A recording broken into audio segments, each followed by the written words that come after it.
I just want to point something out because this dude I just heard yelling about how our public programs are getting cut by the one big treasonous bill that was just signed, H.R. 1, by Congress. And I just want to point out that women were disproportionately impacted economically as a result of the pandemic. And we had a lot of women calling into unemployment and a lot of money going missing from unemployment. And those cases are just sitting there as nothing is getting done about that. While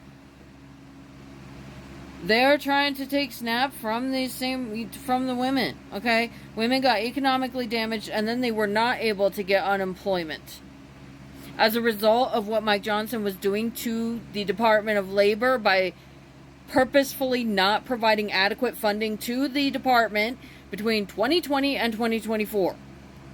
So now they're trying to take SNAP and other programs, and for me, it's just like I see hit after hit after hit being thrown at women right now. And what the hell is this weird crap of like all this stuff that they've been doing with the abortion rules? I'm pretty sure a hospital is not able to deny a person care, and women are losing their lives. And then there's this weird crap with this experiment that happened with this lady that was unalived.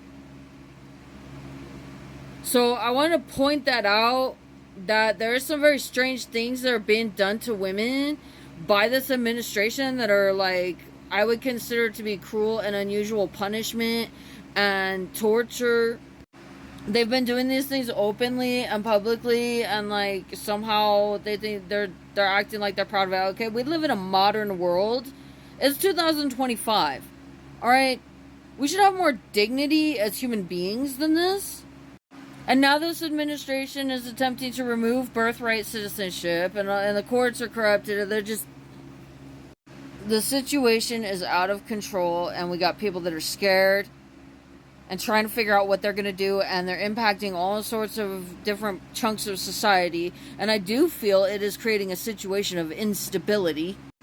I do not think that people feel safe, the people of this nation.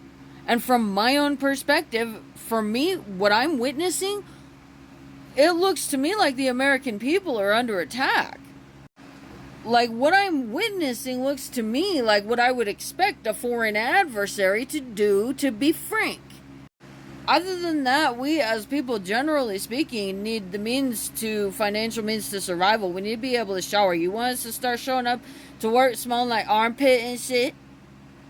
Pay us enough to have a roof over our heads, man. This is stupid. And these very same people think that they're going to rob the entire economy. Okay, if American consumers are not circulating money, businesses will not make money here. And the United States has like a significant amount of people in the population that have been providing to the economy. We are a service industry nation and the richest country on earth, and they're doing this shit, and they're making it so nobody can afford to live. I think this is absolutely dumb. But other than that, I see that an administration is scaring the living daylights out of the general public by sending random ass people in civilian clothing who are covering their faces to stuff strangers into a van while the president is threatening violence against the people with this alligator Alcatraz crap. This is literally what we are witnessing as the American people right now. We have a out of control situation. We have a situation that is not benefiting the people of the United States. It is not good for the world. It is only good for a very, very small select group of really cringy old men who seem to have very psychotic ideals.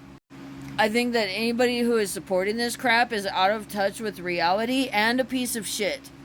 This whole thing of like, we're going to deprive you of resources and scare the crap out of you and threaten to take your citizenship and feed you to alligators, that's our president, bullshit.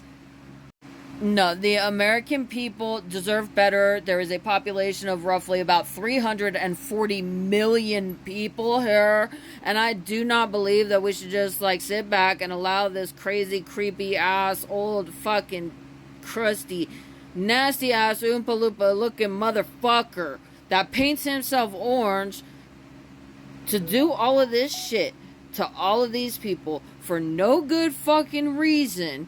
And I will say that national security is when the nation is secure. So then, do you feel safe right now? Do you feel secure?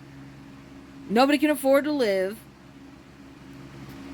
And it looks to me like violence is breaking out. And I'm really questioning whether or not the president has any direct affiliation with the terrorist attacks that we've been witnessing on an ongoing basis for the past several months, all the way back to November. I'm getting tired of it. I don't remember life being this way. I'm pretty sure at some point we did not have persistent and consistent terrorist attacks and all this crazy creepy shit happening to like people getting abducted and all of that. And I would like to go back to living my life normally, going to work, making money, being able to provide for myself, and not have some crusty, nasty Oompa Loompa looking motherfucker on the screen telling me and other people that they're gonna feed us to alligators after they strip us of our citizenship. That's just what it looks like to me. That is my opinion. It is my perspective based on my observations. My name's Waffles. I'm a government whistleblower turned political commentator. I'm expressing my thoughts and my opinions based on the things that I've seen. I'm utilizing my First Amendment right to freedom of speech and freedom of the press. These are my rights. They are my constitutional rights. I'm an American citizen. These rights will remain my rights until the day I die, due to the fact that I was born in this country and I will live and die as an American citizen. You are not going to randomly just strip me of my citizenship and stuff me into a van. I'm not personally going to find that tolerable, and I will protect myself and my personal safety at all costs. Thank you very much. So that's how I feel about the things that I'm witnessing. And I'm currently writing a blog post that's taking me some time and some concentration. And it is titled, "What Can We Do Now That a Crusty Oompa Loompa and Pack of Morons Has Infiltrated Our Federal Government and Is Hurting the People?" That is the title of the article.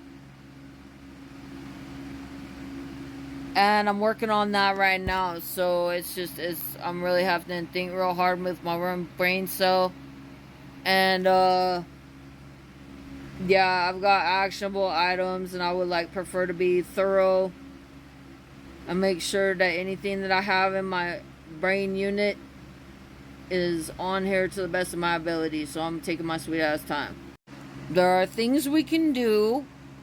I do not believe that sitting here and watching this in shock and awe collectively as this horrible man goes on a rampage is an appropriate answer to the situation we are all facing. I do suggest that people pull it together and look out for the common welfare. And I think the common welfare is something that we need to be discussing as the American people. And I'm sorry, but there's a population of 340 million here. So in 1776... which is on a lot of the people's t-shirts that want to support these right-wing extremist terrorist groups. The United States population in 1776 was 2.5 million. I want to remind people the population is now 340 million. So it is not the same game, and we should not just roll over and tolerate this. And this is a lot of people, and we don't just allow some gross, crusty ass old Oompa Loompa looking motherfucker that paints himself orange to just come out here and hurt all these people and watch as our governors do nothing. And we need to hold people accountable and see to it that we are able to function as a society and look out for the welfare of the people being targeted by these dumbasses. And that's what I have to say today. Today is July 4th. Well, now it's the 5th. It's July 5th at 1:02 a.m. 2025, and this is what I have to say.